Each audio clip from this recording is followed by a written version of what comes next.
Ladies, gentlemen, good afternoon. This is author and philosopher Germinal Van.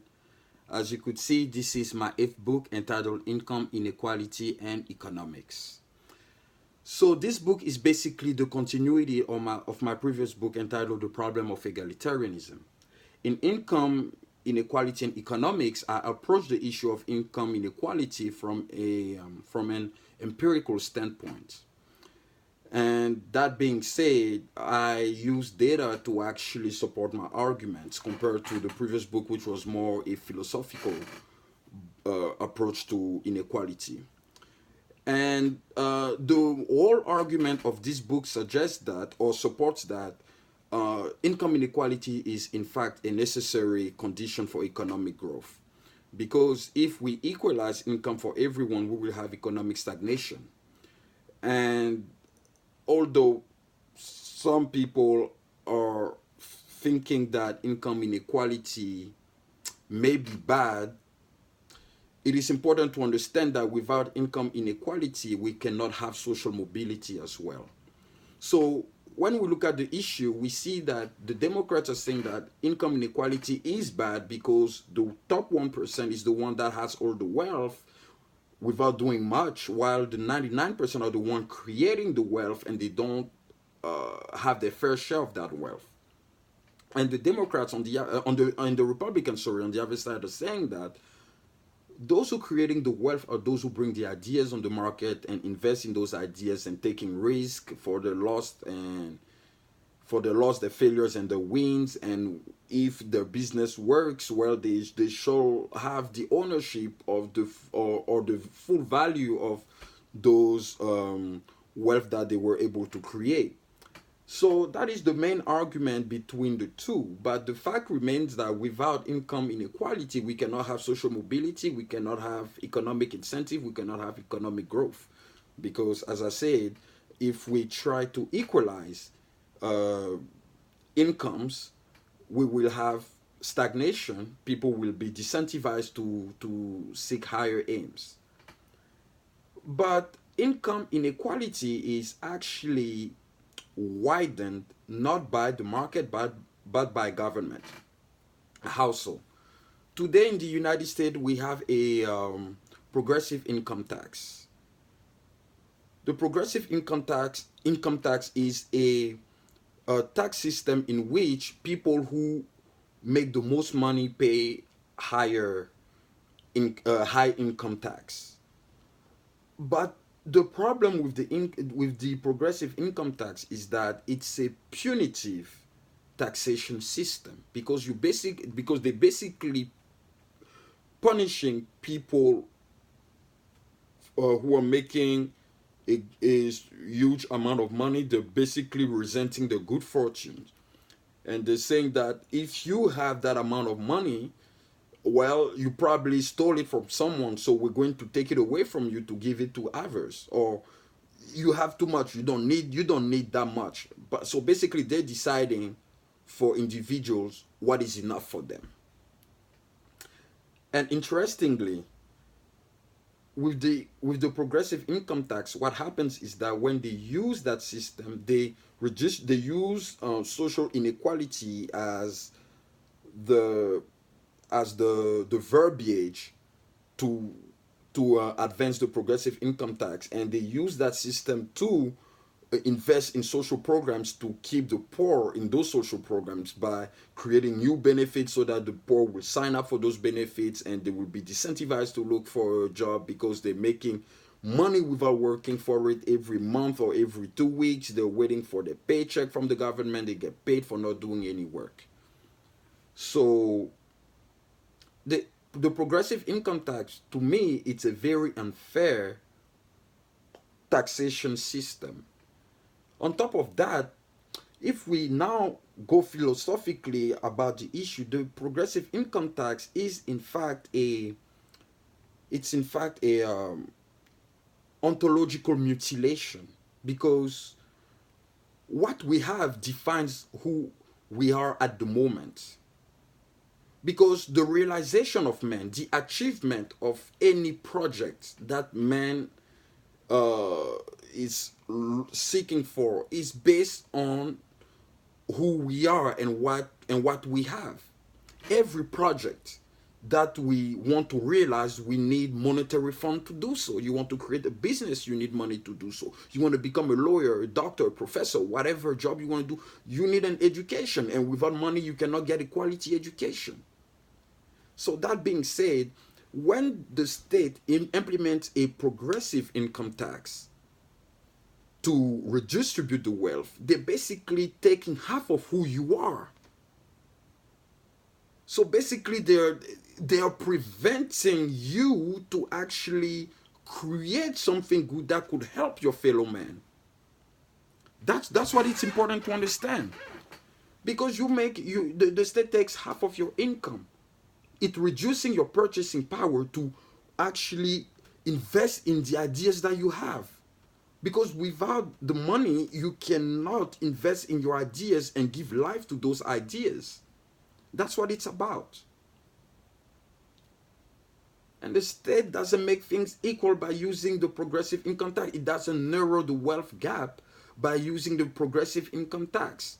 The poor are still poor, they don't pay taxes, and they still benefiting from the social welfare programs, while those who are paying the taxes are waking up every single day early in the morning to work. Sometimes they can do 2 or 3 days without seeing their loved one because they're working all the time. And they're working all the time to subsidize people who are not working and are benefiting from social programs that the state is giving them so that they can remain poor for the rest of their lives. How is that fair? That's my question. How is that fair to punish the ones who are working hard to earn their money, and you take half of what they're earning to invest in programs that do not alleviate the burden of the poor? That's what the conundrum is about the state talking about income inequality is an issue that we need to fix. The best way, in my humble opinion, the best way to fix income inequality, ladies and gentlemen, is by letting the market allocating resources. Give people jobs. What the poor wants is to have a job. Because if you give the poor a job, you allow him to have a salary, which means that the salary will improve his credit score. And with a sufficient credit score, now the poor can take loans. He can purchase assets such as real estate and other kind of estates that he wants to invest in and create capital. But in order to create jobs, the state need to leave people who have the means to create jobs to do so. Because if you reduce the purchasing power of those who have the means to create jobs, what do you expect to happen? What do you think is going to happen? You're not doing any service to anybody. You're punishing the poor, the rich, sorry, for the good fortunes. You're punishing the poor also by trapping them in the welfare state. And you are expanding your power by signing decrees saying that we're going to implement that kind of tax system without even consulting the people what kind of tax system they want. You sign a decree saying it's for the good of the people. We're going to implement now a progressive income tax, and everybody will have to deal with it. And that's not fair. Do people have to pay taxes? Sure, but the reason why we pay taxes in the first place is because we pay the state for a service that it renders us. And those services are in three ways: the protection of the community through the police, the protection of the national interest and national security through the military and defense, and infrastructures for the roads and the bridges that we're using for transportations and stuff like that. Yes, we pay taxes for those, but we're not paying taxes for education, for healthcare. The state has a healthcare programs that are underperforming compared to the private sector. The state has government-owned schools that are underperforming compared to charter schools and private schools. So why are we paying for those things then if those programs are making it worse for the people who are receiving the benefits of those programs?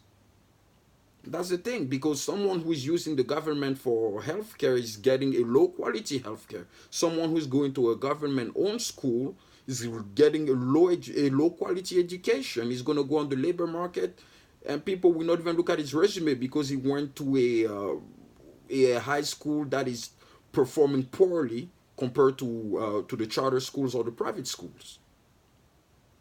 So income inequality is sure not a myth, but it is not a problem in the sense that the politicians want to make it seem like. Income inequality is necessary. Inequality is necessary. When people think that equality is self-righteous, it's like superior to inequality. Equality has never been superior to inequality. Since when? Why is it written that equality is better and superior to inequalities? That's false. It's a verbiage. It's a fallacious statement. It's a fallacious argument. It is not.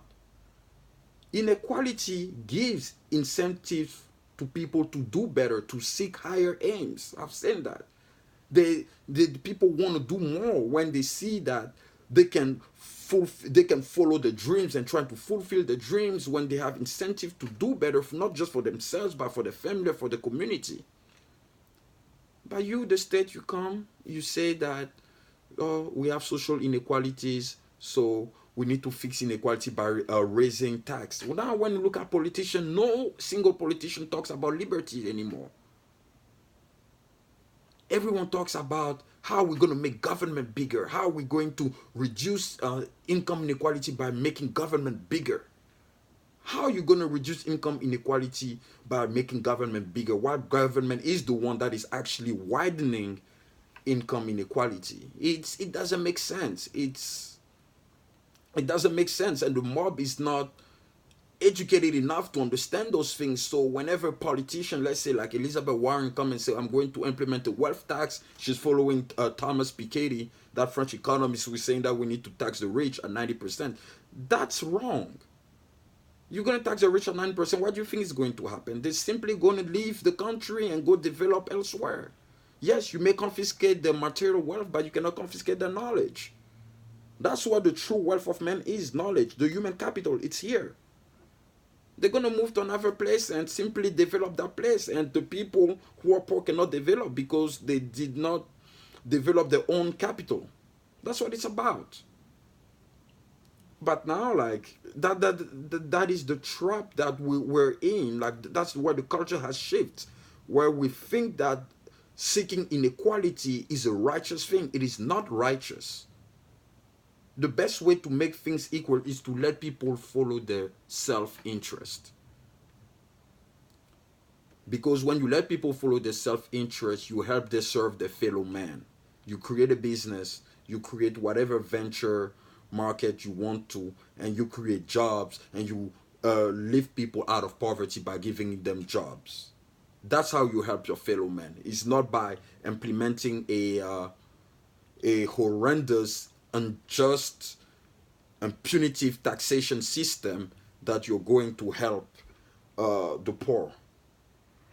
So this book is basically uh, divided in 10 chapters, and each of these chapters elaborate on how the government is actually contributing to widening poverty. So the first chapter deals with the nature of inequality. The second chapter talks about human capital production and economic inequality. The third chapter talks about social mobility. The fourth chapter discusses government intervention and how government intervention creates the conundrum of income inequality. The fifth chapter discusses wealth redistribution and welfare and the welfare state, how the redistribution of wealth actually enlarge the welfare state and therefore keeps poor people in that state of poverty.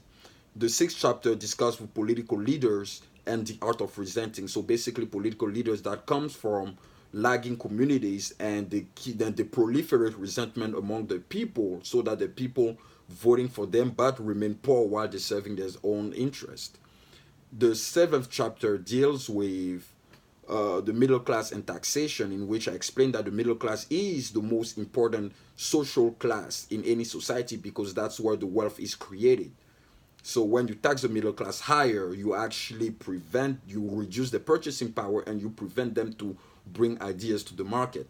And the eighth chapter deals with unemployment and inflation, in which I explained that the state is the one that increased inflation, so therefore inflation creates unemployment because it increased the labor market, the labor cost. Sorry, the labor cost, and the labor cost prevent employers to hire new people on the labor market. The ninth chapter deals with personal responsibility and incentive. So people need, so the poor, the one who wants to alleviate his condition, needs to make rational and wise choices in order to climb the social ladders, which means going to school, get a high school degree, make sure to not have a criminal record, and to make sure to not have a baby without while he's a teenager or a young adult, and to take all kind of jobs that so he can get experience to start moving quicker in within the social uh, mobility mechanism. And then the 10th chapter deals with political decisions and economic outcome, in which the state or the government is trying to control economic outcome by by intervening in the economy, in the market, and trying to take control of prices of production and all sort of things, which make it harder for individuals to innovate. So this book is not too long. It's not even a 200-page book, but it's really detailed, well written, and it's basically uh, goes straight to the point about the arguments that I'm trying to support. And this book is available on Amazon.com, but not just on Amazon. It is also available on eBay, and I have to look up the other markets where the book is available. There's so many of them, but I will definitely let you guys